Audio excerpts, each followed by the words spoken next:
Hello, folks. Welcome back to World War II TV and the second in our Spies and Resistance week. And this subject is one that I've been reading about since I was a teenager because I read lots about spies and agents. Because when you were a teenager growing up, and I did in the 70s, it was one of the things boys read about, and probably girls as well. My guest, though, this is where it gets exciting, and I'm going to remind people watching right now, is that you can also make the transition from viewer to guest historian. You don't have to have published 25 books. You don't need to be a professor of history at a well-known university. You just have to have an interest in a subject, do the research, and come and present an idea. And in our case today, Scott Grimwood has been working with archives a lot of his life. So he understands how files work, he understands how to look at information, to look at documents, and to pull a story out of them. So I'm going to bring in Scott Grimwood now. So I'm delighted to welcome to World War II TV on screen. It's exciting. Well, thank you. Yes, it's different than being in the sidebar. And hello to all my sidebar warrior friends. Just asked that if you make any funny comments about it, or again, make any comments, make it funny. So yeah, exactly. And they're all banking on you, and they're all on in your camp there. And let's just say rabbit hole immediately, so everyone can have a drink and everybody can relax. There we are. So we're going to go down a couple of rabbit holes. So when we were talking about this idea about people coming on and being transferring, as I said there, from viewer to guest, this was a subject that you kind of proposed. Simple question: why this subject? Well, I was a pro years ago. I was involved with another YouTube channel, history channel I won't mention their name because I'm no longer affiliated with them. But they asked me to do some research on some stuff, and I thought it was fun. It was a lockdown. I was bored, even though I was still working full time. But I was starting to do something, and they asked me to look at the subject, and I jumped on it. And what really got it going was the fact that I found that the records for Popov were actually available to download from the National Archives of the UK. And there are hundreds, probably close to over 1,000 pages worth of stuff that you could download. So I jumped onto it, and then got a book by Larry Loftus, which we'll mention later, who did the most recent work on him, and excellent work, by the way. And I highly recommend it because I am not an expert in this subject. I'll be upfront with that. I have looked at the original documents, but I've also pulled some stuff out of Larry's book and out of Dusko Popov's book to kind of add some, hopefully a little extra stuff to it. But that's how I've gotten into it. I've been interested in military history. My dad was in the Marine Corps. I grew up around it. So my interest in history and military history kind of all blended together. But I've never worked in that field. I've only worked in other archival fields, but not military. Well, you're breaking your duck today. And one of the things that's going to be coming up in the show is this reinterpretation and reanalysis of some of these shadowy figures. Because as we talked about in the channel before, a lot of these spies, agents, people involved in intelligence, they jumped onto that huge boost in the 60s, 50s, 60s, the Ian Fleming, Bond films, John le Carré, Ipcress file, all that. Spies were the big thing for a long time, and everybody did their books. And then when these people started dying, so in the 80s, 90s, 2000s, some of these books were kind of questioned as exactly how much was the person making up, exaggerating, fabricating. And then you get the release of the archives, a lot of which were on official secrets, etc., etc. And some of these people whose work had been taken seriously originally and then dismissed somewhat, then reanalyzed again, and actually sometimes they were talking a lot more truth than they were. And this is the case with today's figure, is that it seems from your interpretation that actually a lot of what he said pretty much happened. Yeah. But I'll bring up your PowerPoint and hand it over to you. And folks, you can fire away with questions as we go along, and we're going to learn about Dusko Popov. Yep. So the question is, how does an anti-Nazi Serbian lawyer become a trusted Nazi agent and who actually worked for the British? And Popov's story reads like a thriller novel. His own memoir definitely does. And he was the only British double agent trusted to meet face-to-face with the Nazis on not just once, but multiple occasions. He did that his entire career as a double agent. He would go back and forth between London and Lisbon primarily, but also to Madrid. And then also he was asked by the Nazis to go to U.S. had set up a new spy network, and then also did a side visit to South America. As I'm learning to operate the system. So Dusan Dusko Popov was born July 10, 1912 in Tetel, sorry for pronouncing Serbia, the second of three sons. Dusko's grandfather was a wealthy banker and industrialist. His father continued and expanded the business. So he grew up with money. At 16, Dusko was sent to Ewell Castle, a preparatory school in England, but was expelled after 3 months for what is it? He said belligerent independence, which will kind of fit him the rest of the time.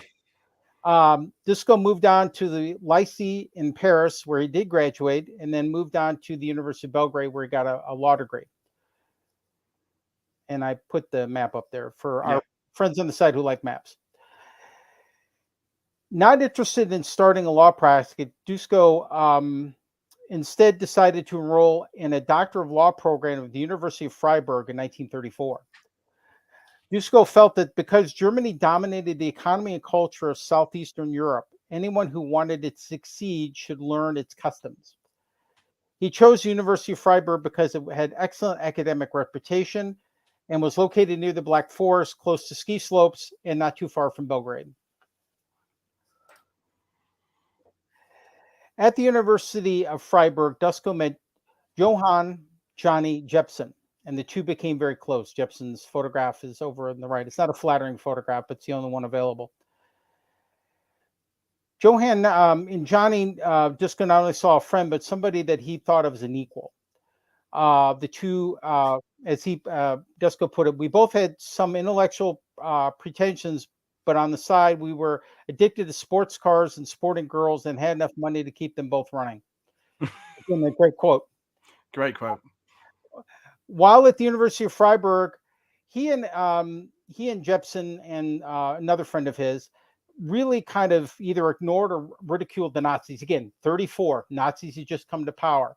All the Nazi stuff about Jews and things like that were starting to really infect, especially academia. And he said later, just after he completed his studies, he gave a pro-democracy speech at the Foreign Student Club. Soon after that speech, the Gestapo arrested him. Dusko was arrested and spent 8 full days and nights being questioned by the Gestapo, and eventually accused him of being a communist because he apparently they said he was dating a girl factory worker. That all plays into the German thing. While in custody, the Gestapo questioned anybody that Dusko had connections with, and the only two people that helped him was his one friend and then Johnny Jepsen. They're the only two that stuck up for him. Everybody else turned on him. After 8 days of questioning, the Gestapo turned him over to the Freiburg prison, which is on the left there. Yep. Unable to, and as you can see here, he quotes that he had a private room, but it was solitary confinement, unable to see anyone, totally cut off from the world. After a few weeks of being held incommunicado, Johnny drove to Switzerland and telephoned Dusko's father to tell him what had happened, because Johnny didn't trust the German phones. So if he tried to call Belgrade, they might be tapped.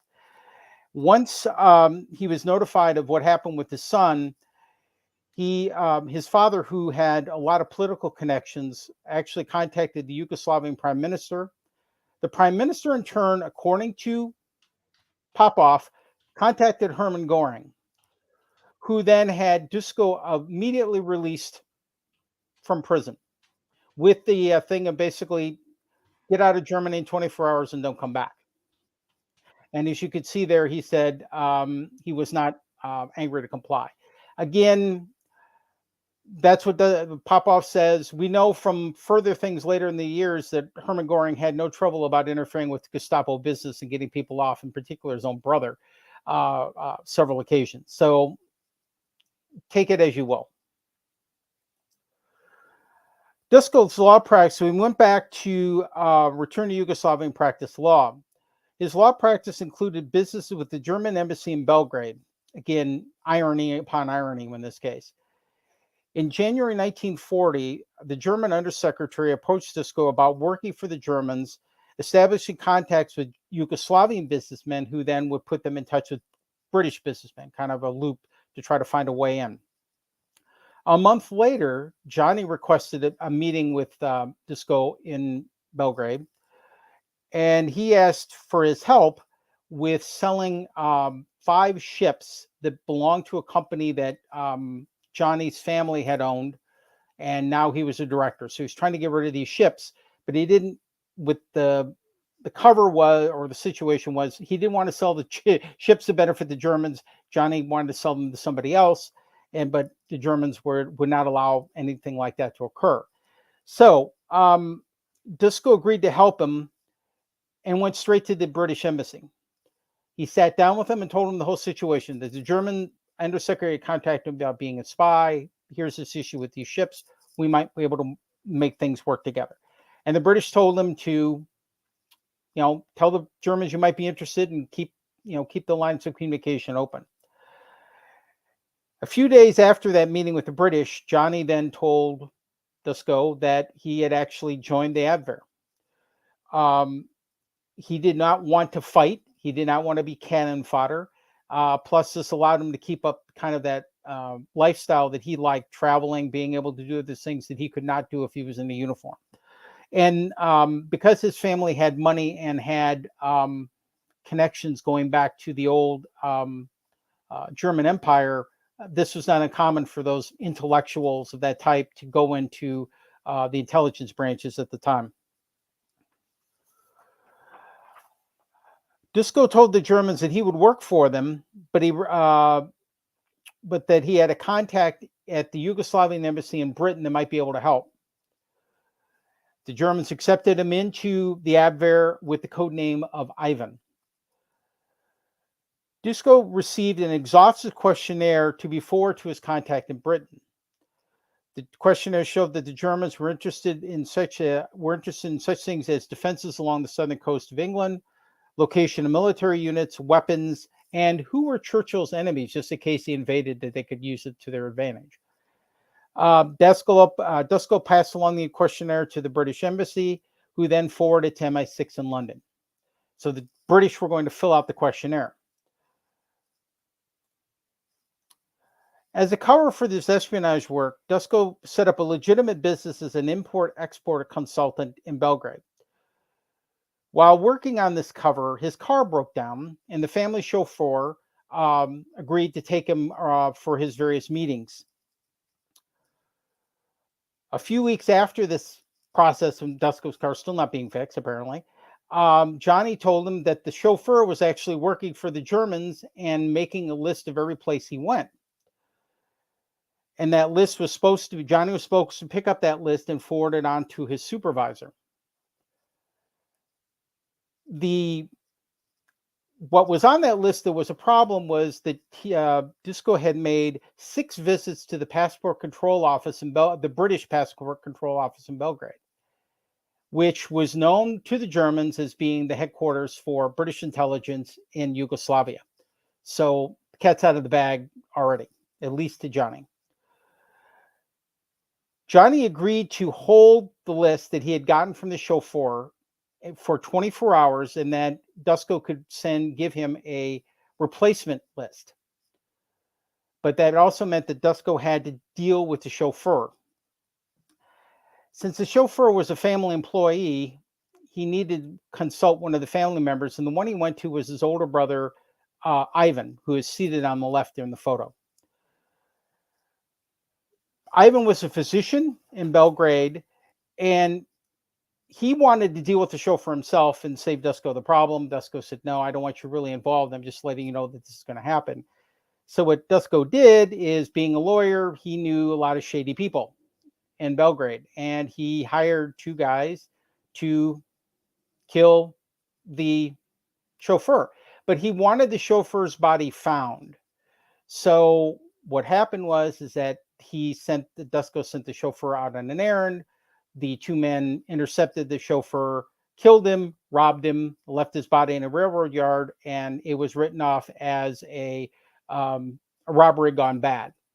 And being the good employer, Dusko paid for the chauffeur's funeral, and then Johnny took the doctored list and gave it to the Germans, who never questioned anything. So this sets a point that I want to make. Johnny Jepson knew from that point that Dusko was in cahoots with the British, and it only gets thicker later on as we go through. So remember that. But Johnny was stuck in, or not Johnny, Dusko was stuck in Belgrade. The British were slow in providing the questions. The Germans were getting antsy. So the British came up with and Dusko came up with a scheme to tell the British that his contact at the Yugoslavian embassy was afraid to send anything because of the fact that already the Germans and the British were at war. So that he would have to come to London to get the answers to his questions and get the information. He told the Germans okayed the trip to the UK. Before leaving for London, Dusko had one final meeting with the head of MI6 in Yugoslavia. And I want to read you this quote because I think it's very useful here. They told Dusko to act as if you were a real German spy. Forget that you belong to us. While traveling, look as though you're being worried that you're being followed. English might suspect you. You could be sure that the Germans will be observing your every movement. So again, trying to teach him up front about how to be a spy. Of course, a bit on the fly. Dusko traveled to London via Rome and Lisbon.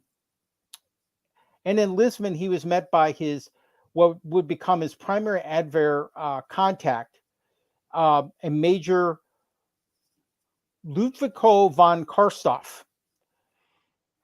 From von Karstoff, Dusko received all of his instructions, how he was to make contact, what he was going to do, and the big thing, which is how to send messages using secret ink. The Germans had developed a new secret ink process, which we'll kind of cover in a minute. On December 20, 1940, Dusko arrived in London via KLM plane from London. So again, took a while, gets to London. This next slide here, I'm going to talk a bit about, this is going to be a long quote from Dusko, but I think it's important because I know, Paul, you've said in the past about what was the motivation for these people being spies or double agents. What was it about? The night he arrived in London, December 20, London was being bombed as per usual. And Dusko decided to go out for a walk. Why during a bombing? I don't know, but maybe it was just he did. But anyway, so in his book, he states the following. The sight stirred me as nothing had ever had. I was overwhelmed with the admiration for the British and was sure that the nation with such self-control could not possibly lose the war. I was more resolute than ever to contribute my utmost to the winning of it. I admitted to myself that I had entered the game partially for reasons that were not the most admirable. I knew that I had been driven by adventure and ambition. I wasn't ashamed. But those drives now seem unimportant. Only stopping the madness and the slaughter was important. The main weapons were to be lies and deceptions. I would have to ask friends to commit treason. I myself had already indulged in acts outside the norm, including murder. After this night of actually witnessing the legalized murder of war, I felt no qualms. It was my baptism of fire. So again, this I think really illustrates that while he came in looking more for, oh, this looks like a good idea, plus a way to stick it to the Germans, which he didn't like, he now had a slight more important cause he felt to move on with. I also think, Scott, he's clearly was very intelligent and wanted to do something that was challenging him, because already he's having to construct different, in a sense, characters to present different things to different people, and not just the people he's meeting as part of his work, but just, you know, when he gets stopped to buy railway tickets, whatever. And I think it seems to me he would be thriving on that juggling of all these different things and how clever he was about being in control of it all. And Because frankly, I was half getting lost during your presentation there. Not Sorry. because it was bad, but because there's so many threads to it, so many, and being Serbian as opposed to German, or it's that whole complication of exactly Yugoslavia's role, or what was the former, in World War II. So clearly, I think there's a lot of just he wants to push himself. He's like a sportsman. But in terms of intelligence, he wants to push himself and be competing on the high risk stakes. Does that make sense to you? No, it does, and I appreciate your feeling slightly confused, and I apologize for anybody out there. But I think it's important. I felt it was really important to go through this setup because you can't just drop him into Operation Fortitude or something like that, because you need to understand what's going on, and the fact that his whole plan almost came apart before it even started. And so yeah, I try, hopefully things will be smoother going forward. But no, it wasn't at all. It was just how complicated it is, and how he had to he overcomes hurdles as he goes. There are setbacks, but he's got the mental agility to deal with ever-changing situations. Yeah, he does. And I think it was an intellectual game for him. He was very smart. And again, he really, really didn't like the Nazis. And I'm sure his time in prison didn't help. So it's definitely one of those situations where, he really wanted to do it. But now he felt a bigger purpose after seeing this. Yeah. And something I'll mention real briefly, because we'll kind of touch on it in a minute. He was in the London area during what was considered the Second Great Fire of London, December 29 through 30 of 1940. So he would have, while I don't think he was in London proper because he was at an estate outside of London, what was going on and the carnage of that night's bombing in London would have also been seared into his mind. Yeah. And so he was there during that event. So just remember that. So he's seen too. Let's see, next slide. He turned over to the British when he arrived in thing all of the items given to him by the Germans, including the secret ink and the formula. If anybody wants the formula, I have it. If somebody emails you later, if you want to make secret ink. For 4 consecutive days, he was interrogated by British intelligence agents from various agencies. Dusko saw the interrogation as a way to prepare him for grilling by Germans and for teaching how to get around interrogations and things like that. Actually, it was more about making sure that his information was correct. So it was a 2-part thing. Dusko saw it as training. The British saw it as making sure they sucked all the information out. And if you read the records, they go all the way back to Freiburg. They went him all the way back to Freiburg and him being in prison and all the way through. So they went and copied all that information down.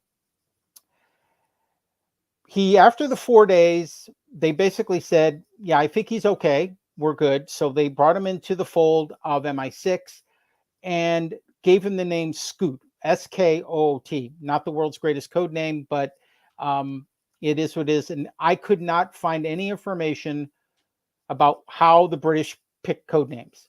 Could not find it on the stuff on his. So if somebody knows, I'd love to find out. It's random. Yeah, there cannot be any. Generally, there cannot be any connection. If someone comes, well, he's from so and so. Let's call him that because his dog was called that. Whatever. There's a connection. As far as I'm concerned, they have someone.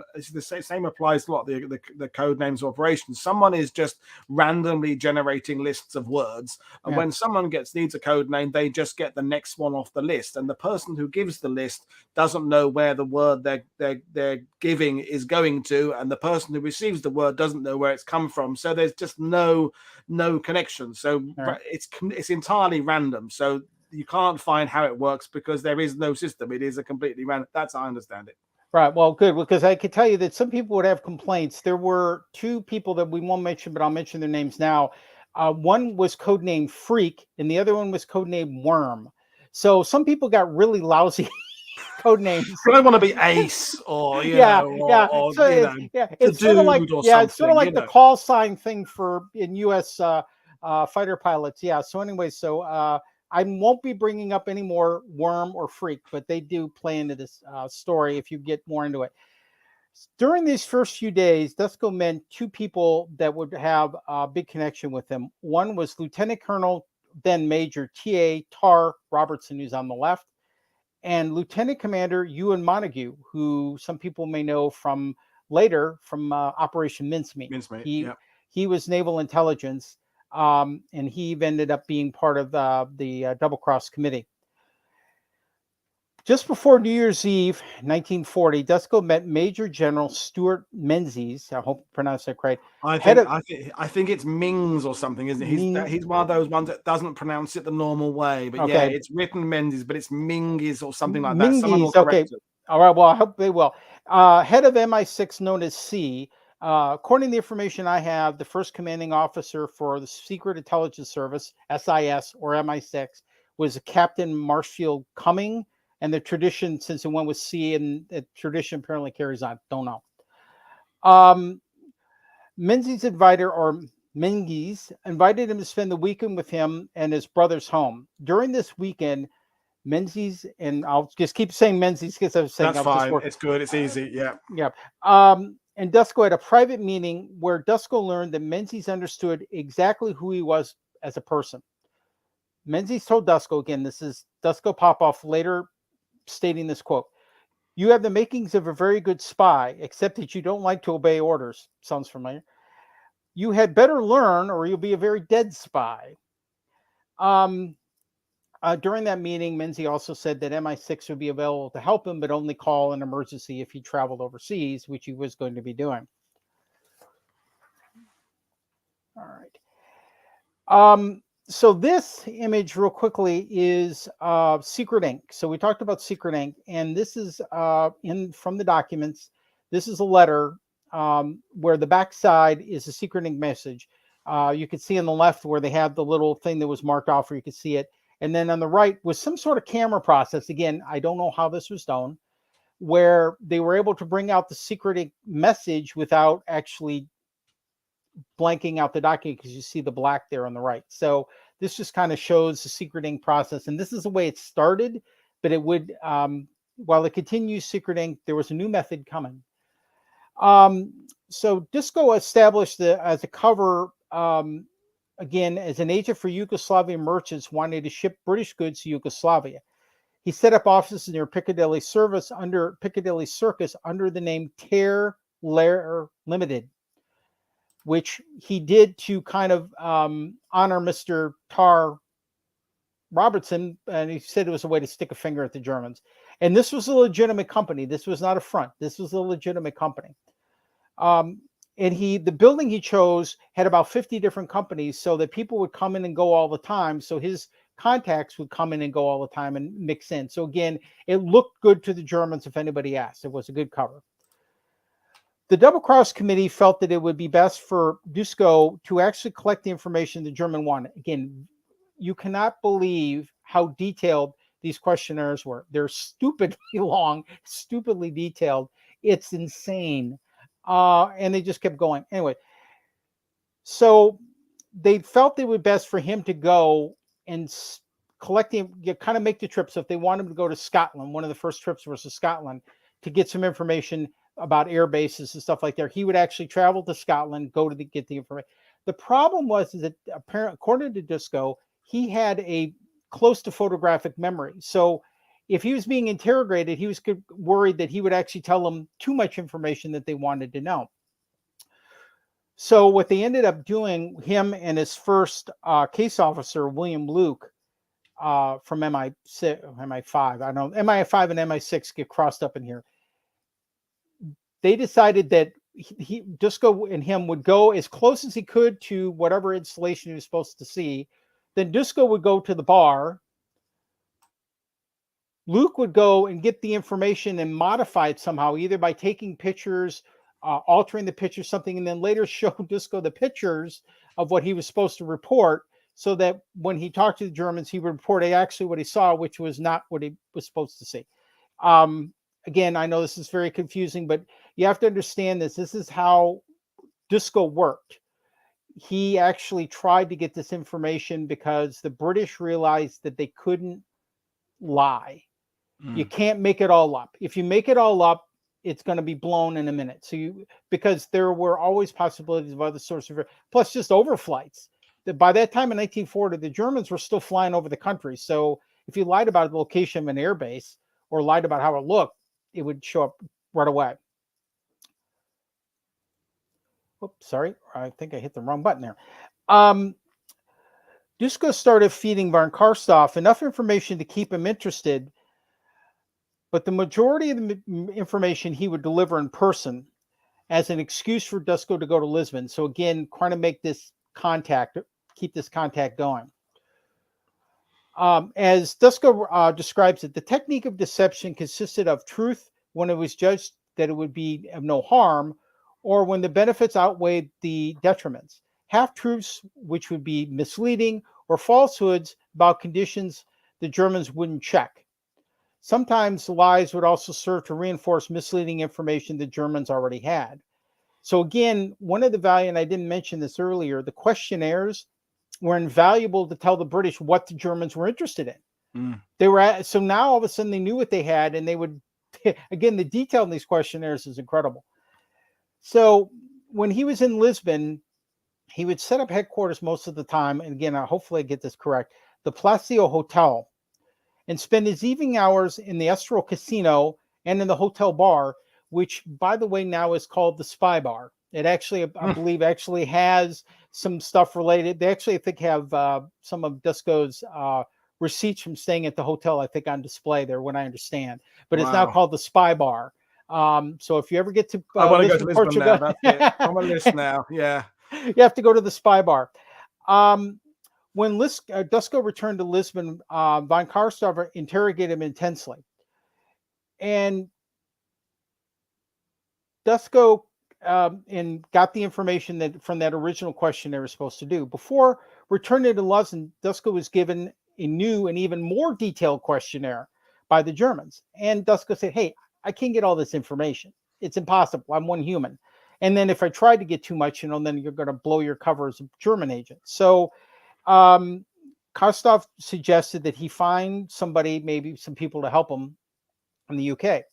Well, this had all been set up in advance. This was all kind of Dusko set this up with the help of MI6. And he had already had two people in London that he could bring in as sub-agents. One was a Friedel Gartner, and the other one was a Dick Metcalf. And the Germans said, well, ask them to see if they want to be involved, and we'll do that, and we'll pay them. The other thing I haven't mentioned yet is the Germans were paying Dusko for the information. The one thing I do want to mention, Dusko refused payment from the British. Matter of fact, it drove the British nuts. There was letters in there trying to beg him to take money from the British, and he refused. So he was being paid by the Germans, but working for the British. So we move on here to the move from Scoot to Tricycle. Again, not the greatest name in the world, but it kind of fits. And very sexy. I created this to kind of look like a tricycle. I hope I got it correct. It looks like a pyramid too. So he agreed, and they set these people up. So Friedel became British codename Gelatine and German codename Yvonne. Metcalf became Balloon, another great name by the British, and then Ivan II, which Dusko was Ivan, so he was Ivan II. Ivan II. And set these up as double agents. So real quickly, the lady, her background was her false background, but not completely false, was that she was she had father was a member of the Nazi Party, which was true, but she would get social information. She would be the person going to the parties, meeting all the generals and officers and trying to get information that way. Where Dick Metcalf was playing the role of a perennially broke British Army officer playboy who was desperate for money, and his thing was always asking the Germans for money all the time and to get the information that way. So now these two sub-agents would be communicating with the Germans. All of this communication went through the Double Cross Committee. So the information was created by Double Cross, then fed through these various agents, including Dusko. Mm. And this comes in key later on. I think it's very important to understand that these agents were not making this stuff up on their own, unless they had to in the heat of the moment. This all had to be coordinated, because if one person gives one bit of information that contradicts somebody else's bit of information, you can have a real problem developing. So now that the Dusko had set up all of these things, and there were other German agents already being turned by the British, the Germans had a problem of how to pay their agents. Well, Dusko and Tar Robertson came up with a plan where the British would act as paymasters for the Abwehr. Of course, the Abwehr would know that the British were being paymasters. And what it was set up was called Operation Midas. And on the right is actually a letter, a document about Operation Midas. Dusko told Karstoff that he had a theatrical agent in London that was looking for a way to launder some money and possibly help him out, and would work with Karstoff to get money to the United States. So Dusko would deliver pounds to Karstoff, who would then convert it to dollars and then put it in a bank account in Lisbon, then would go back. The situation worked out so that the Germans were paying all of the British-controlled double agents, and by the end of the war, the Germans had basically funded most of the double-cross committee activities to the tune of 85,000 pounds. And the Germans never knew anything about it. So this whole situation, again, I don't know whether the Abwehr was, I don't think they were dumb. I think they were desperate. And Dusko could be very, very, very convincing about what he was doing and how he was working Karstoff. And Karstoff was very convincing to tell the others things. So again, this was approved both on the German side and the British side, with the British really understanding what was going on. Mm-hmm. All right. Try not to lose everybody here, so we're moving through this story. No, it's good. People are enjoying it, and it's as am I. Okay. So Johnny kept providing. So Johnny comes back into play. Johnny, all the way at time, every time he went to Lisbon, he would probably end up meeting with Johnny. So again, Johnny is a thread through all of this. Johnny Jepson is a thread, and kept providing Dusko with information about high-ranking Abwehr officials, other things like that. And he was also, the Germans were working on microdots.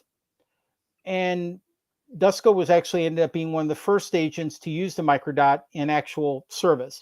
And Johnny was trying to get him a microdot machine to take back to Britain. Again, Johnny knew what was going on. And again, Johnny gets further into this situation later on.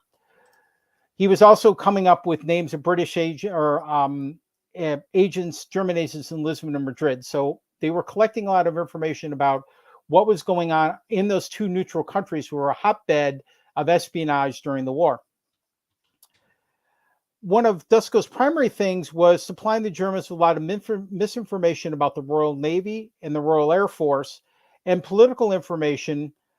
And again, all of this stuff kept building. Every bit of information was building Dusko's reputation within the German Abwehr, and it was growing quickly. When Yugoslavia was invaded by Germany in April 1941, Dusko's situation became then again in trouble, because now his country was being invaded by the Germans who he's working for. So the question is, okay, where is he at? Yeah. And he was confronted by Karstoff about his loyalties and what is he going to do? Was he a Serb, which is pro-ally, or Croat, which might be pro-German? Dusko told him that he was from Roggensan, and the true Roggensans are neither one or the other. So again, he convinced him that he was from somebody totally other place who didn't care, which was not the truth. He loved his country, and this is a good point to bring this in. One of the key things he told the British when he worked for him, he would never, ever, ever do anything against Yugoslavia. Any of his work, he would never do anything against his mother country.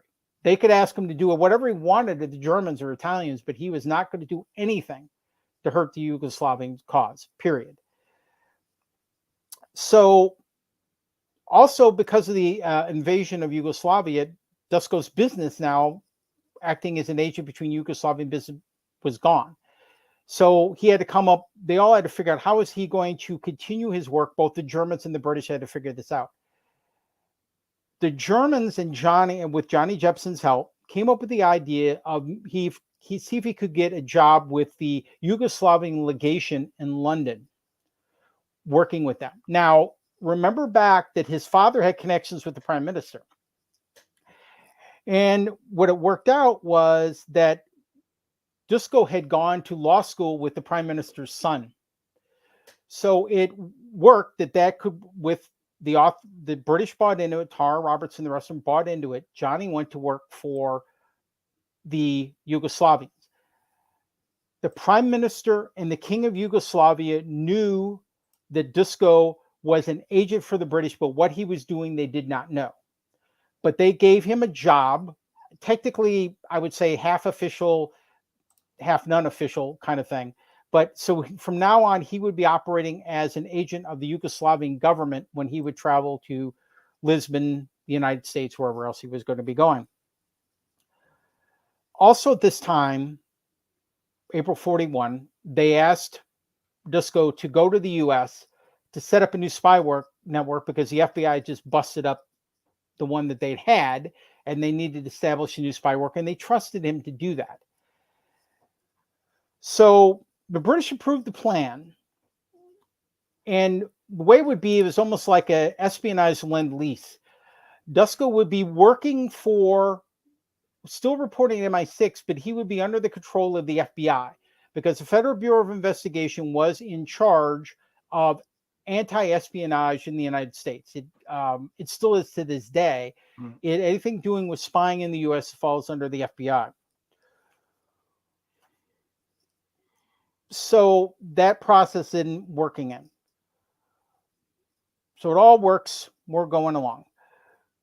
Excuse me a second. I've lost my place here for one moment. But it just reminds us just how many layers he is building into this, and something that's come up is in the sidebar about the skills of being this kind of person. And it seems to me, from what you've been saying, the paradox is to be a good organizer of spies, whether you're British, German, whatever, you've got to have qualities that are not suitable to be a spy yourself. And if you're a spy, you probably haven't got the qualities to organize spies, because one involves sort of having a method and being planned and organized. And yet what Dusko is good at is just kind of understanding the human side of it and understanding what to say to people, being clever with his replies, which implies a kind of inventive, spontaneous kind of mind.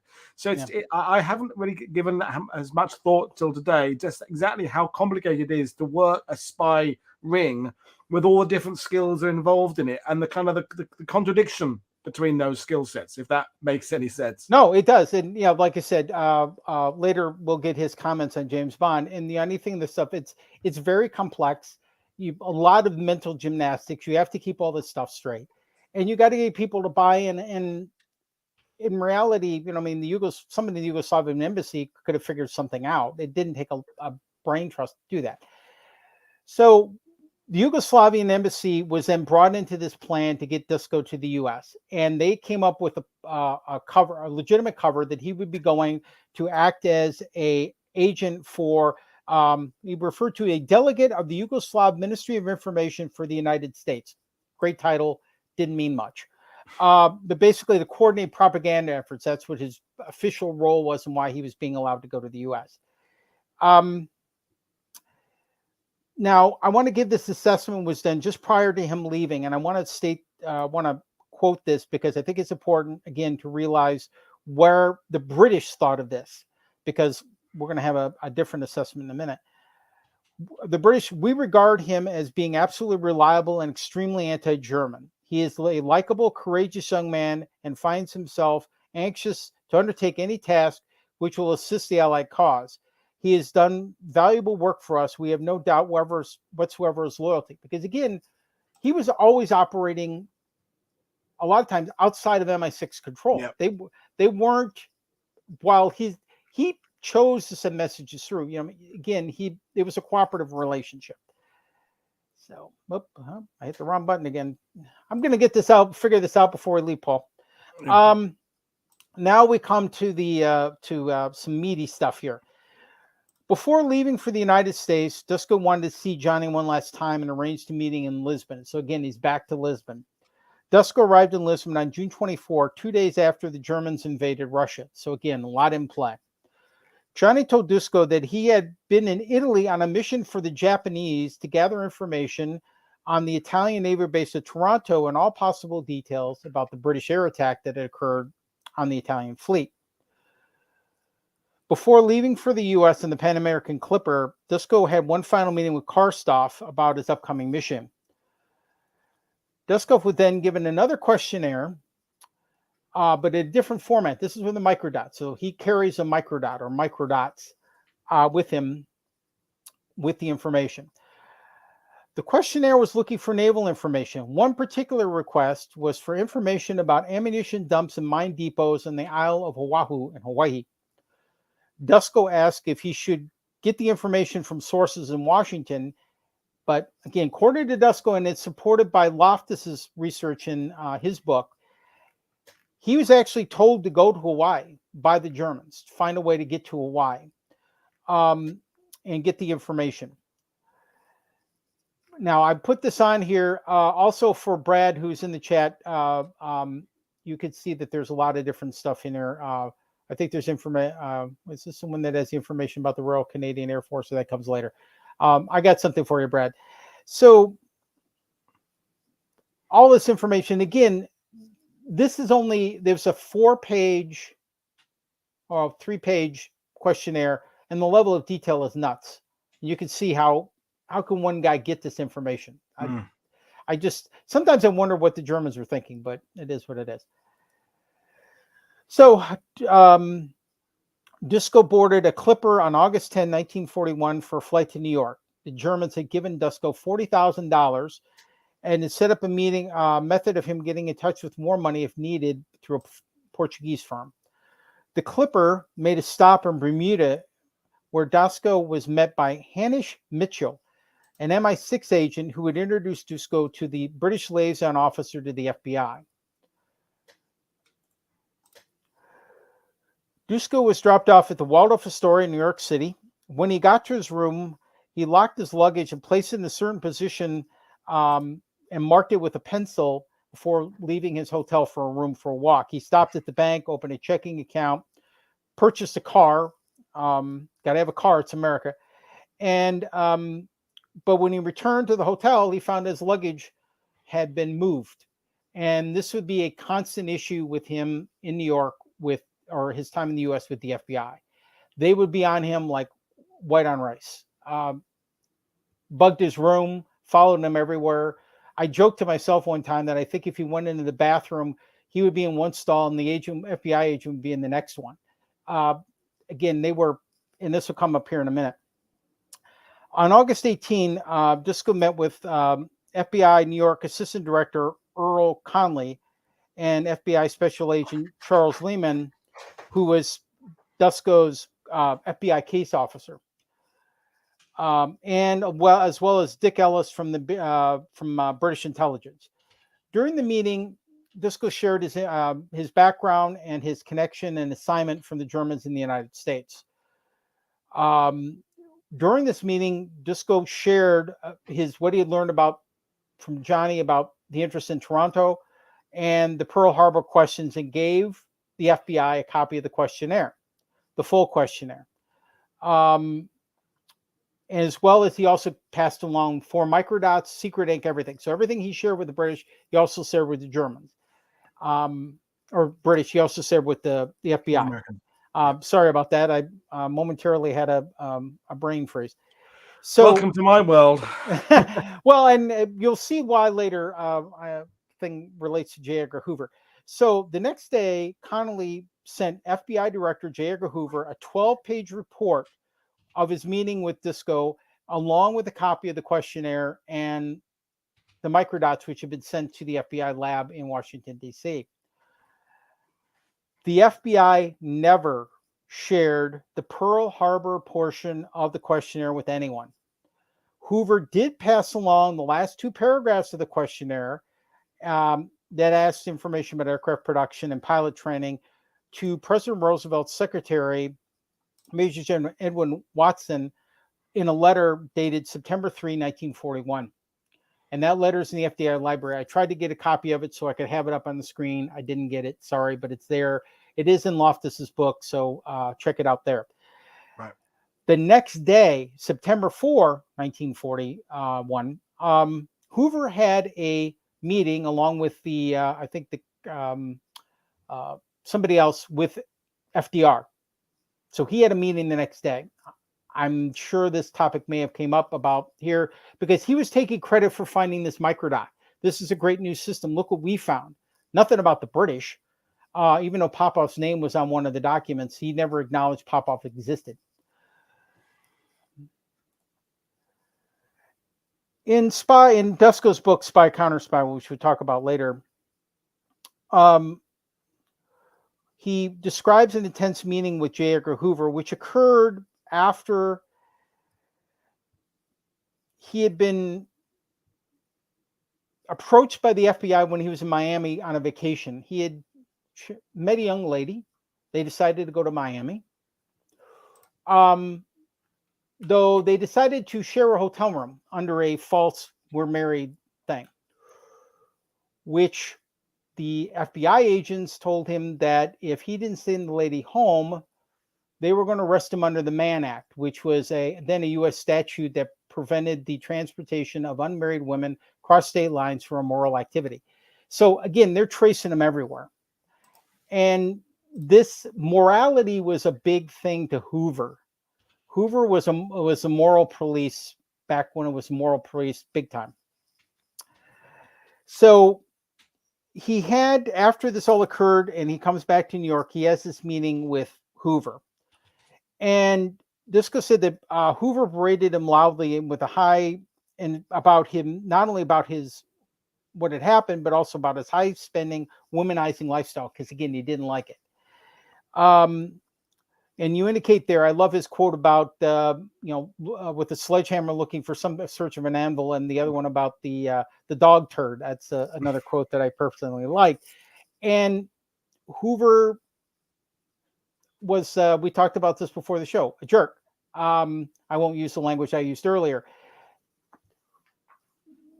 The FBI officially denies that this meeting ever happened. The FBI also officially denies concealing information that was saying, even though technically we can prove it based on matching records. But the British believed that this meeting occurred. So the British believed that this happened. And apparently there are some records that are out there that Loftus talks about that actually says that Hoover was in New York City at the time this meeting was supposed to occur. So again, it's a he said, she said kind of thing. Yep. But it is what it is.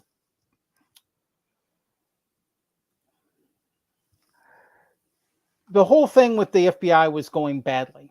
Let's just put it this way. And but Dusko was trying to make the best of it. The FBI controlled all communications, so he was not letting him do what he needed to do, in the sense of, and I'll talk about this more a little bit later. I got ahead of myself here. They didn't understand. They didn't use or want to use him the same way the British wanted to use a double agent. If you recall, one of the things that the Germans wanted him to do was also go to South America and work to kind of set up some sort of network or reinforce a network there. During one of his trips in April 4, 1942, he received this questionnaire. So now the U.S. is now at war. Yep. Dusko is already pissed off that the FBI, the Pearl Harbor stuff, to his mind, had not been used because Pearl Harbor was attacked and the fleet was wiped out. Now, this comes into him in a questionnaire about rocket airplanes and the decay of uranium, which really means uranium. And I stumbled across this when looking at the documents. I have no information of anybody acting on it, but this thing should have set up all kinds of red flags all over creation about this. But it's buried in the British record, but I can't figure it out. But I want to include it just to show you that the Germans were not stupid, and they were looking for this stuff, and they had some sense of going on. Now, I don't think they knew about the Manhattan Project per se, but a lot of this was based on pre-war material that had been published, like referring to Flight magazine. So they were following up on stuff that had been going on pre-war that had been discussed. But just to jump in about this notion of Hoover ignoring what Popov said, and you know, and his status being questioned by the FBI, by the American general, and I'm just playing devil's advocate. And I told you when we had our chat before this, I would do this. Is that we don't know how many spurious, curious reports the FBI were getting almost hourly all through 41. You know, we know, I'm thinking of Luke Daly Grove's book about, you know, about the Hitler escaping to Germany, and about, you know, how many reports all these authorities were getting in all through the late 40s and 50s. I saw Hitler in the cinema. I saw Hitler on the bus. And someone has to wade for all this stuff and ascertain whether or not they should take it seriously. Now, we now know, because you've been explaining it, that Dusko Popov has credibility. He's been reliable for the British. He's seems to be a thorough source of information, but we don't know how many crackpots there are also giving information to the FBI that they have to go through. That's the point I wanted to make, is we don't quite know just how much came through. Does that make sense? No, it does. And to be honest with you, the information they were asking for was about a naval installation. What's curious is, why would the Germans be asking about a naval installation in the middle of the Pacific Ocean? Yeah. That was the one that should have raised the flag. In reality, the information the Japanese were getting from their own spy at the consulate in Honolulu, and probably much more accurately from that. I think the Japanese were just trying to see whether or not the Germans could provide anything. And just to quickly add to this, the FBI said, no way, you're not going to Hawaii, nowhere. So he was stuck. They weren't giving him information. Nothing was going on. He was getting bored, frustrated, everything else. It was just going all badly. So I want to talk briefly, and I'm going to try and I'm trying to keep this moving along here, is about his something that almost ended his career fairly soon and could have ended his life. Before the war, he had met a young French actress named Simone Simon. By that time, in 1939, in Paris. The two had dated briefly. She decided to return to Hollywood, where she'd already made a couple of films. He went back to school. When he got to the U.S. in 41, he contacted Simone. She was interested in rekindling their relationship. They met a few times at various locations when they could. And then eventually she moved to New York with her mother and took an apartment not too far from Dusko. And that's when the relationship started heating up. And one of the places, again, being Dusko, he lived kind of that party lifestyle on the German dime, by the way. Again, reminder that they would go to the Stork Club, which was a very popular New York hangout, especially amongst the Hollywood and entertainment crowd. Unfortunately, the Stork Club was also a place where one Walter Winchell, who was at the time probably one of the most well-known columnists, both news and gossip in the United States. He was syndicated in over 2,000 newspapers across the globe, plus he had a radio show, very popular. Also went to the Stork Club on a regular basis to kind of soak up and get his hold court, as somebody quoted it. Well, one of these visits, he saw Simone and Dusko together. And in a July 1942 column, he published this quote. And all of a sudden, Dusko is all over the place. He's in 2,000 newspapers. I don't know whether or not it ended up in the radio or not, but now the FBI sees this, and you know how Hoover feels about him hanging out with women. MI6 sees it. MI5 sees it. According to Loftus, even the Germans saw it. So he was, yeah, his goose was just, yeah, worst thing for a spy is to be all over the newspaper. And this is the Bond parallel, isn't it, Yeah, Scott? In that yeah, Bond travels the world, every hotel concierge knows his name, every waiter knows what drink he likes, and yet somehow he's a secret spy. yeah, It's that paradox. yeah. So anyway, so yeah, there you go. He's kind of in trouble. The one thing he didn't know, and the British didn't tell him, and this is gets point to interject this, and I don't know if David O'Keefe is on the sidebar because um, all of Dusko Popov's and all of the Double Cross Committee things were being tracked via Ultra. Hmm. The Ultra apparently had a special section that was specifically devoted to gaining intelligence from the Germans about what they were getting from British spies or German spies. So there was a communications right after this where the Germans sent a message to Karstoff saying they were wondering whether or not Ivan was a double agent. So there was some questions being raised because, again, he was not able to send any information to the Germans. It got so bad that the Germans stopped paying him. So he's stuck in the U.S. with no money because, again, he didn't take any money. He did borrow $3,000 from the FBI to cover some bills, but all that money was eventually repaid. But he's hanging out there on the end of a stick, and the question was, how is he even useful anymore? So before we go on in the next part, I want to quickly go over the assessment. And I'll just leave it up there for a minute rather than me yak. It kind of states it right there. And I think the biggest quote is the FBI wanted to use double agents as a way to get genuine agents which they can arrest and try in the full light of publicity. The key word, publicity. Hoover loved publicity. He wanted to be seen as putting spies in jail, not working with them.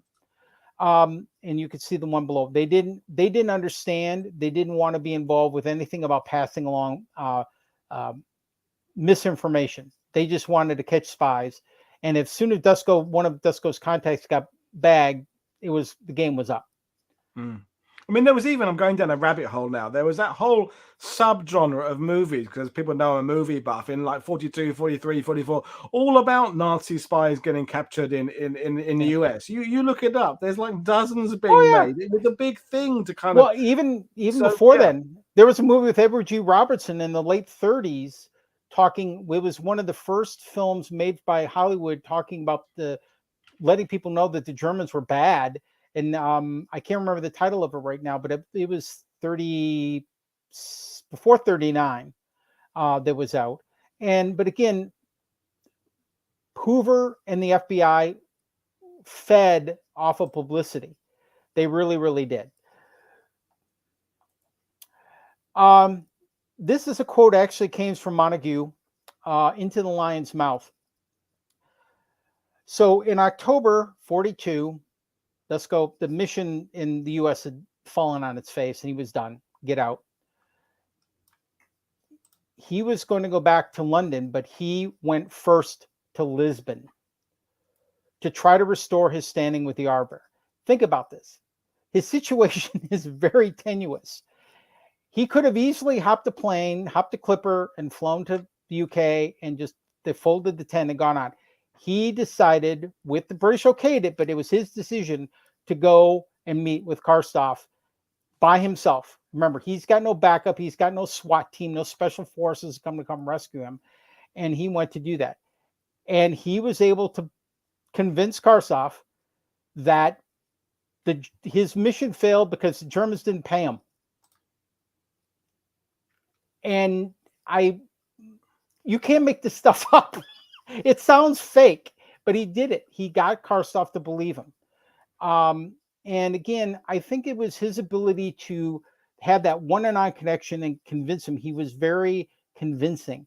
The phrase here in the United States was he would have made an excellent used car salesman because you could sold you anything, ice to Eskimos kind of thing. He could sell what he was saying to be the truth. And it seems that he's almost suggesting the role to his masters rather than them asking him what to do. He's pushing it along himself. He's the inventive one. Again, it comes back this thing I said about the people who organize spies perhaps not being the inventive ones. They're good at structure, but he's the one saying, well, we could do this. Why don't I do that? If I go make contact with this person, I can do this. He's pushing what spies, double agents can do, which is fascinating. Right. And like I said, I think he was leading by the nose in a lot of cases. Especially Karsov. He and Karsov hit it off very well personally. And actually, very early on, Menzies had to have a conversation with Dusko about that, where Popov was having some real qualms about lying to this man who he personally liked. But Menzies basically said, it's for the greater good that you're doing this. But there was a real connection between the two. And I don't think this would have worked with anybody else. I don't know. It's hard to tell. Now we, if you remember back, of course, those of you who are still awake, about Dusko's older brother, Ivan or Ivo Popov. Well, he decides to get in the game as well. He was recruited. He was a physician by profession. He was approached by the Abwehr separately from Popov, though I think his connection with Popov or with his brother Dusko was apart, but he was recruited by the Abwehr in 1941. He was actually a member of the Milanovic resistance group in Yugoslavia. So he was working as a double agent within the Yugoslavian resistance with the Germans. In 1943, I just had 42, 43, the British were trying to set up a route first to get escaped POWs out of Europe via Yugoslavia, but that plan didn't work. Then the other plan came up with is they agreed to help the Yugoslavians set up come up the route to get Yugoslavians out of Yugoslavia to Britain. And how this played out was that Ivo would recruit Yugoslavians ostensibly for the Abwehr to be spies. They would then be sent through a circuitous route that Johnny Jepsen, played a role in getting them from Yugoslavia. I think it was Switzerland, France, then to either Spain or Portugal, and then to Britain. Gibraltar, and then out. Kind of a real circuitous route. Wow. But then these Yugoslavians would be acting again as British double agents. They would be fed out. But again, it only worked because the Germans were in it, because the Germans then would clear all the paperwork and allow them to cross. So this route only worked because the Germans were paying. Ivo ran into some problems. He was twice interrogated by the Gestapo. He was beat up, various other things. Eventually, he had to escape. 44, if I remember correctly, making his way from Italy, and then eventually to Britain. So again, a family business now in spying. Now we get on to, by the way, I will skip that part. So now we get on to, I think I'm the first person to ever stick a World War II TV show into a World War II TV presentation. Yeah. Max. So we're now going to move ahead to Operation Fortitude. There's a lot. Dusko was doing stuff in 43, 44, but I figured we're going to skip ahead to the main thing. So Larry Loftus puts it this way: the invasion deception success, at least in terms of distracting or directive misinformation, fell largely on the shoulders of two people, Dusko Popov and Juan Puljo, codenamed Garbo. And we'll talk more about Garbo later.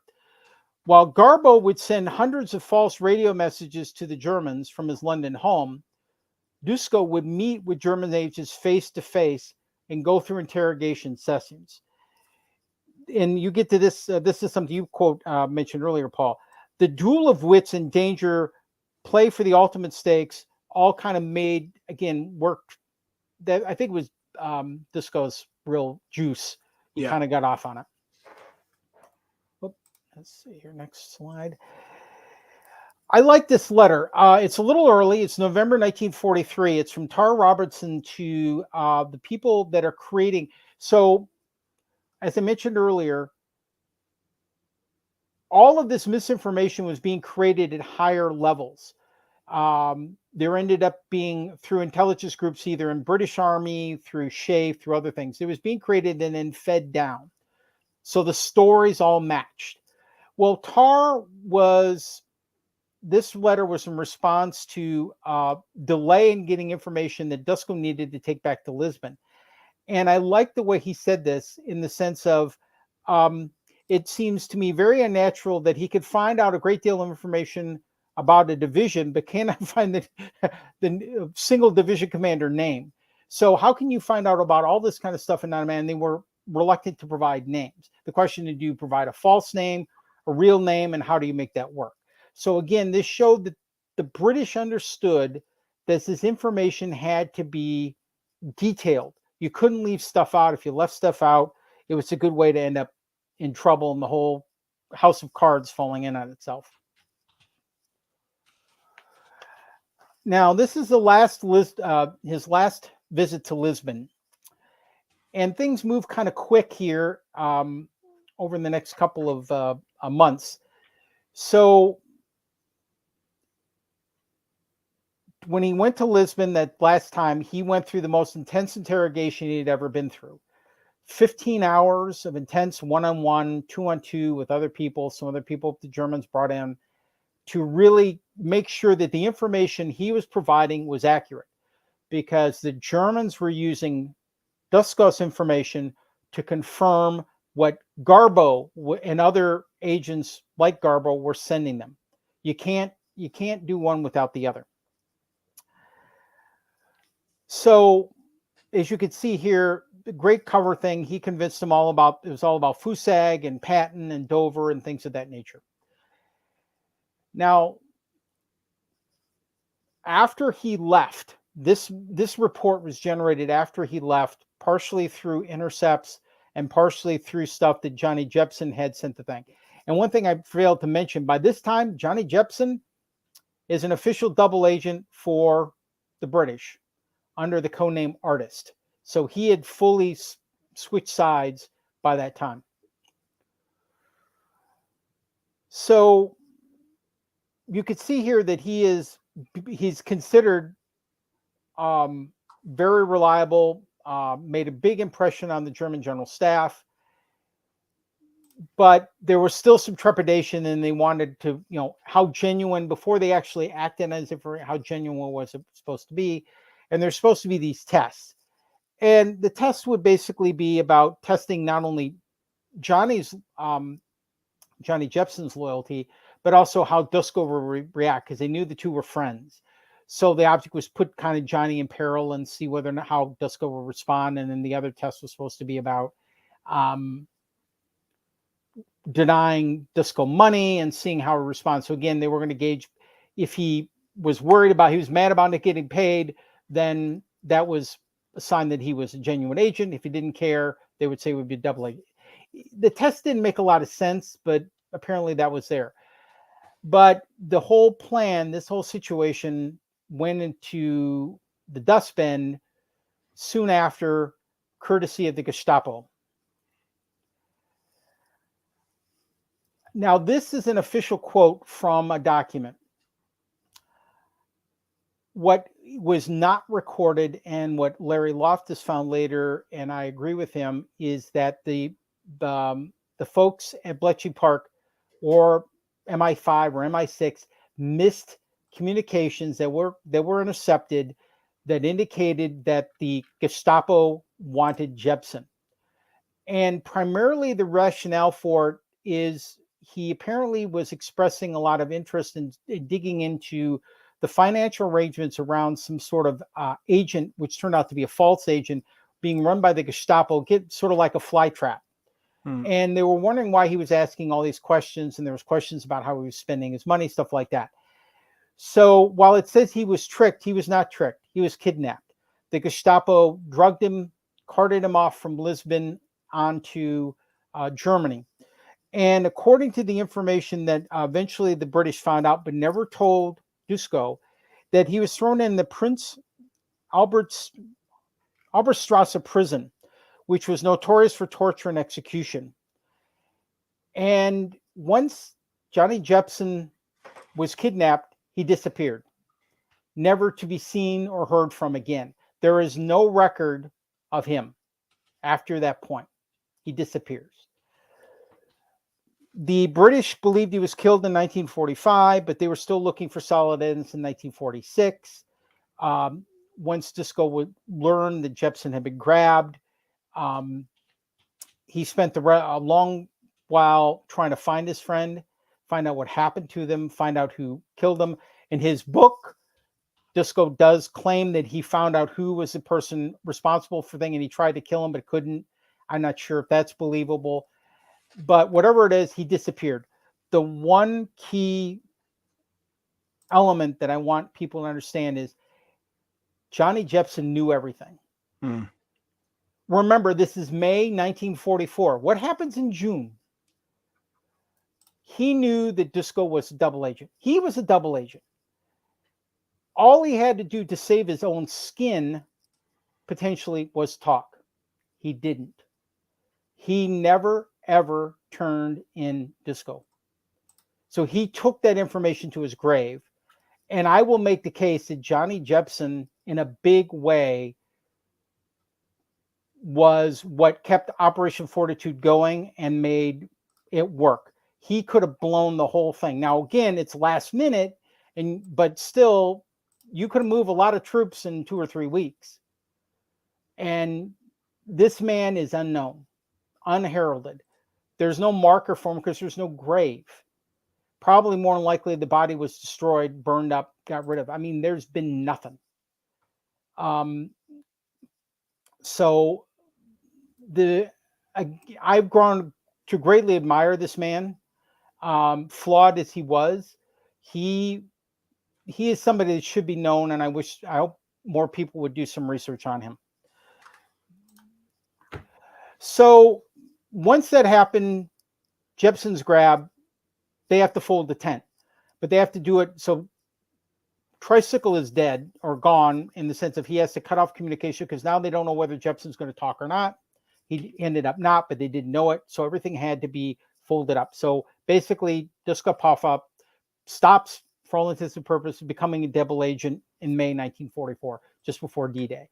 They kept the ruse up and they kept some communications going so that the Germans wouldn't get wise, but they really couldn't do much more than basically hold on by their eye teeth to see whether or not the Germans got too suspicious about why he wasn't communicating, and eventually they did reestablish communication after D-Day to help ease some of the pressure. But whatever the thing was, Jepson didn't talk. They didn't figure out Dusko's thing, and they were still buying what Garbo was sending them. Again, based on what Dusko had been doing. So here is what and you guys hopefully have been not listening to me, but reading the screen, this is what he's done. And he did a lot, providing all this information that was out there. And I think that, again, Dusko Popov did a hell of a lot for a country that wasn't his. And in fact, he ended up losing his country. So that'll come up here in a minute. So he did something and so that's where we're at. He was recommended, the document actually says MBE, but apparently somebody decided to upgrade it, and he was actually awarded the OBE. I think the official phrase is Order of the Most Excellent British Empire. Yep. And in his stuff, he said he did so much, and the assessments, I'm going to read a couple of quick things from his assessments that were done after the war by both his first and second case officers. He ended up having 2 case officers. Tricycle neither asked for or received remuneration from us. He has, of course, been fortunate in his arrangements made with the Germans. He could keep whatever the Germans paid him. So again, he was paid nothing. And the other one, throughout the time Tricycle's case was active, we were able to confirm through independent sources, Ultra, which he was not aware of himself, that he was accurately passing to the Germans only information that he was instructed to pass by us, and that he was fully and truthfully reporting to us upon his return from various journeys, everything that had been taken place and asked by the Germans. So again, he was doing what he was told, doing what he was asked, giving the information within, all on his own. And again, you can read here, this is a quote from his application for OBE. After the war, Dusko moved to Paris. He ended up still operating his company, Tarlair Limited, still operated. So he was operating now as a legitimate company. But Yugoslavia is now communist. He could not return home. And as part of a thanks for his service to the British government, he was granted British citizenship in June of 1946. And he told them that, if he could be of assistance to the Germans, he would be, but he never called up again. There's a quote later that I'll have from him about that. So that's basically Dusko Popov's time as a British spy. Yep. Now I want to get into the two other elephants in the room. One, the James Bond connection. And this, I'm just going to let people read the quote here. I do like the cover of the original Casino Royale book there. I do like that cover. But basically, this one thing I want to talk about is the story that actually appears in Casino Royale and may have been the rationale for it. So I'm going to read this to you. Before leaving the United States in 1941, the Germans had given Dusko about $80,000 to transfer to New York account as and this is part of Operation Minus, but the money would have actually eventually go back to the British. Dusko received the money in the evening, too late to arrange for a meeting with his contact or get it in the bank. So he put it in his breast pocket. Dusko preferred to carry cash rather than draw attention, leaving it in hotel safes. As Dusko Popov said in his book, he spotted Ian Fleming. He had known Fleming because Fleming was in naval intelligence, not double cross, but naval intelligence, but he had known him. Had been following around throughout the evening, and Dusko went to a local casino, the Casino Estrella, and went to a baccarat table where a man he knew and disliked was playing. The man announced to those playing that he could. The man announced that he was, so Dusko wanted to kind of fix both of them. So he wished to say that Dusko had $50,000, put a handful of $50,000. Think about this, 1941, $50,000 on the table, and challenged that man to play him for this $50,000 match up. And the man could not cover that type of bet, and the man was embarrassed, ran away because he apparently been very boastful, beating a lot of people, being very rude about it. So Dusko picked up the cash and went on his way. And apparently he saw Fleming saw him bluff and smiling. So I did a very poor job of describing that. Sorry about that. But basically, I think that was the casino scene in Casino Royale, the book. There are two movies versions. I prefer the first one than the second one, but that's only me because I like Peter Sellers and David Niven playing a very old Bond. But that's just my setup. So that's where apparently, according to Dusko, that initial seed may have been planted for him being Bond. There's a question about why Fleming might have been following him. He had no connection with anything that Popov was doing. The only thing that could be thought of is the fact that his boss, Ian Fleming's boss, was part of Double Cross Committee and may have asked Fleming to kind of check on this Operation Midas, which is just being started, to make sure that Dusko wasn't blowing the money or doing something weird. That we don't know. So that's the James Bond connection. And if you get Loftus's book, and I'll bring it up later, he has a whole chart, the 2-page chart of kind of doing all the stuff about Bond connections. Dusko never told anyone out of his connections with the intelligence community and what he'd done in World War II. until 1974, when he wrote his book, Spy, Counter Spy. Dusko went ahead with the book after Sir John Masterman wrote his book, The Double Cross System, in 1972. In the prologue of the book, Dusko says, I have been keeping a break on my patients ever since the end of World War II, wanting in particular to reveal the circumstances as I knew them concerning Pearl Harbor and my encounter with J. Edgar Hoover. Secret agents do retire, and at the end of the war, I say goodbye to it all and had a life and a living to make. So he ended up being married, divorced, married a second time to a 19-year-old, but he ended up having 4 children. I think there's some children around. I think they're mainly in France. There's I ran a couple of French language websites about him. The foreword of the book was written by Ewan Montague, who had already lifted the veil of spies by his 1954 book, Men Who Never Was, about Operation Mincemeat, which technically was a double cross committee operation. Yeah. So people were starting to poke through, and he wanted to get his story out. Today, Dusko Popov's reputation as a spy is taken a bit of a hit.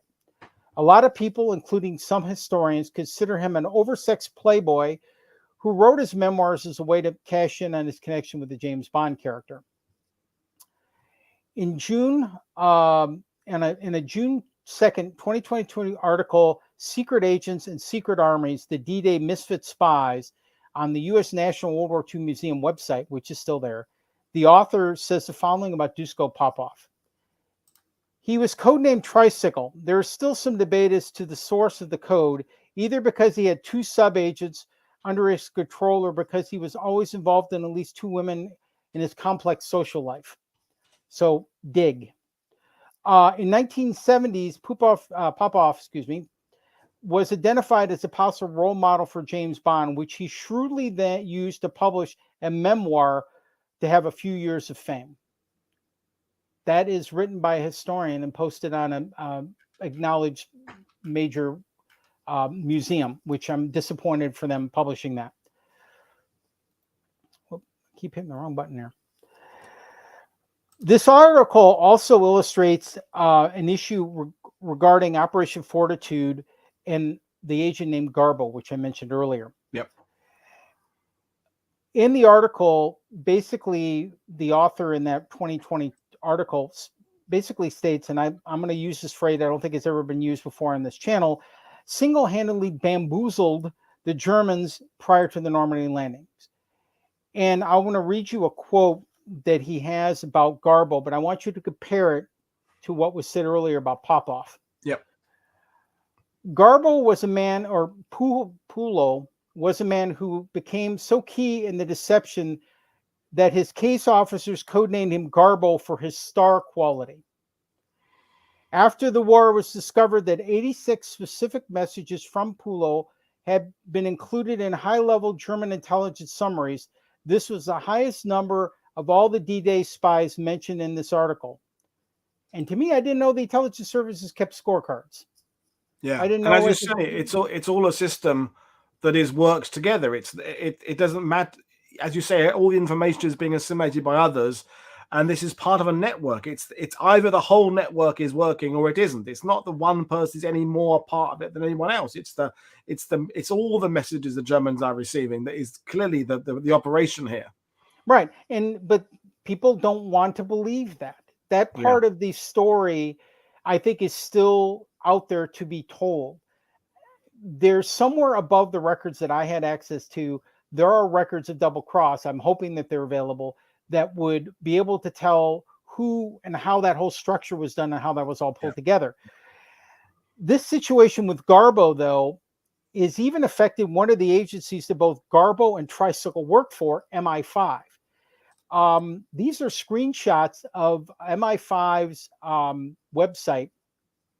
One where you could see that they have a nice nice article about Agent Garbo and talks about his role in Operation Fortitude. But for Tricycle, there is no article. There is no acknowledgement that Popov was even worked for him or any of his work. Garble made tremendous contributions to Operation Fortitude. I want to say that again. He made tremendous thing. I am not discounting his work, but he was not the only person involved.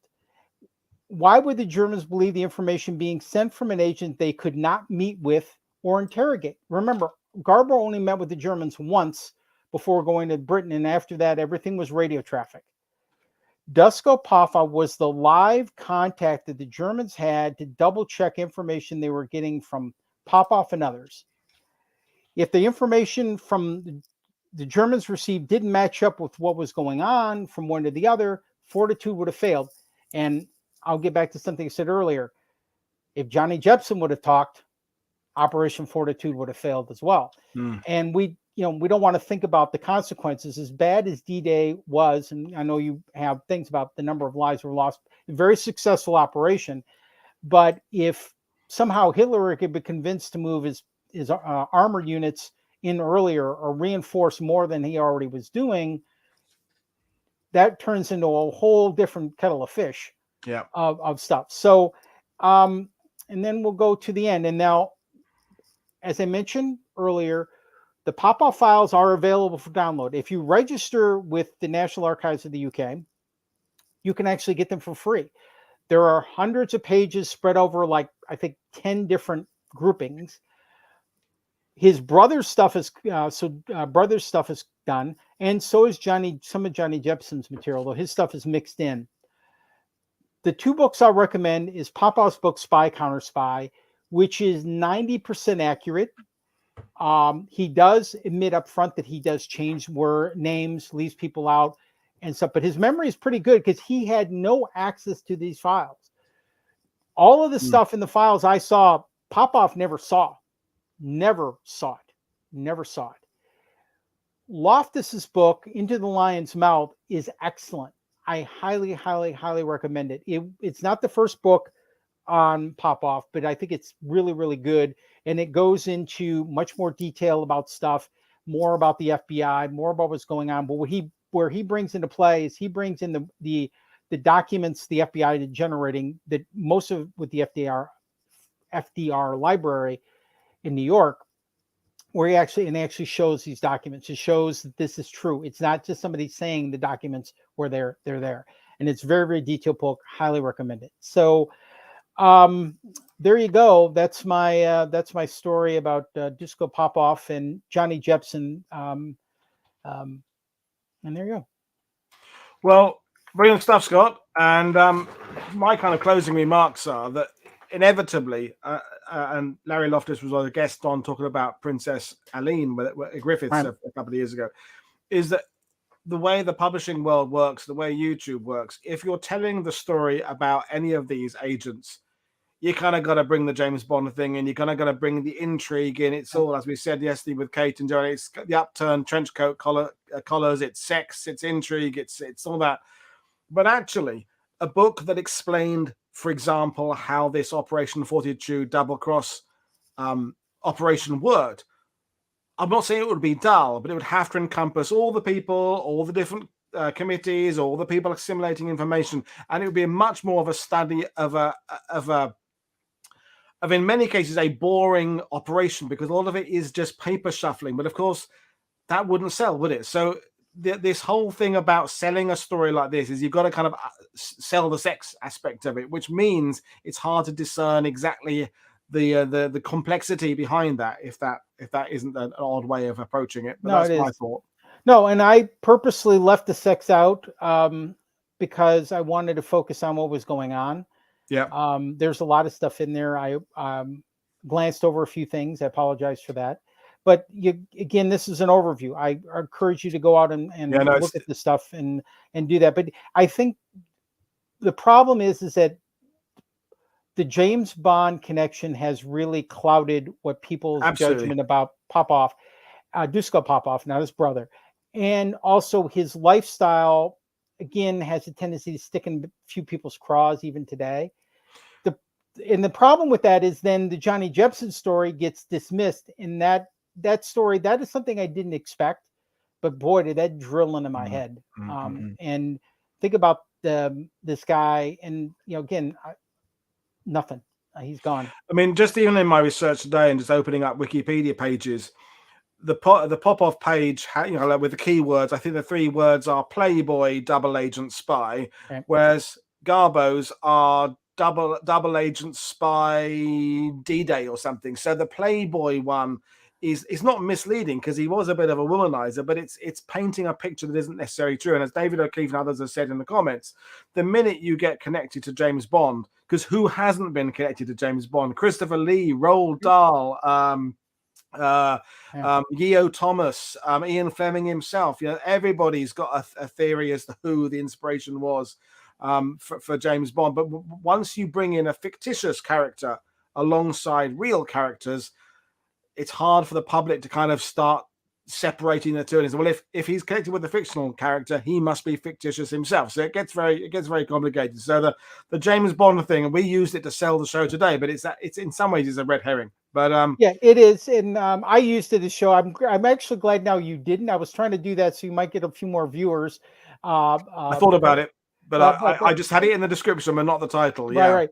But the other element here, and I'm glad to hear that David's O'Keefe is in the thing, is some really interesting more background for me about what was going on in Bletchley Park and the fact that they had apparently a section just devoted to finding out what information the Germans were getting about spies and what was going on with that communication. Right, yeah. Because the level of that information that's in those files is incredible. They were really double checking where the British were subtle about it and the FBI was not. They're a bunch of guys in bad fitting suits with guns just following around all over the place. Yeah, and that's what we said earlier, that the British system has behind it this clerical aspect, this file clerk, lots of organizers, lots of people being very clever and thinking about things, and yet the bit that people are interested in, of course, is the actual spying. It's the double agents. It's the people at the coalface, so to speak. But actually, the understanding of how the mechanism behind it works, if you're interested, like I am, is the greater story. It's not the sexy story. The sexy story is always going to be, we say, the spies, the things like that. But anyway, we're going down a rabbit hole of just discussing historiography. Okay, well, apparently there's no questions, so I'm we're kind of dealing with as we go along. So and and it has been incredibly detailed. So that's a compliment. That's a compliment. It is, and it's a story that's part of the. I was actually reluctant once I started reworking on this. I'm going, oh God.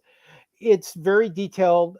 That's why I put up a lot of visuals to get people going. But yeah, can be a hard story to follow in the sense of how it works and lots of different names. And I left a lot of names out, or else we would have been here till next week. Well, it's been great, Scott, and you've broken your duck. So just remind you folks, 2 shows tomorrow. So there's one at 4 o'clock British time. We're talking about Russian partisans of Alexander Hill, and then one at 7 o'clock UK time. We are talking about, what the hell are we talking about? Oh yeah, Natalia Holt is talking about wise gals, so the women of the CIA who had been from the OSS originally. So 2 more good shows about spies and resistance, and then it's my birthday the next day after that. So I'm expecting lots of presents and cash in the post. That'll be really good. But folks, thank you very much for your support. Thank you very much for all your comments. I'll go back and read some of them later on. Scott, thank you very much for doing this sterling work. And I echo your comments for people to go out there and read more about this fascinating figure and go sideways into Jebsen and all these other figures, because there's lots more to it to investigate. So there we are. See you all tomorrow, folks, for a double header. This is Paul Woodhead for World War II TV saying cheers. Bye. Bye.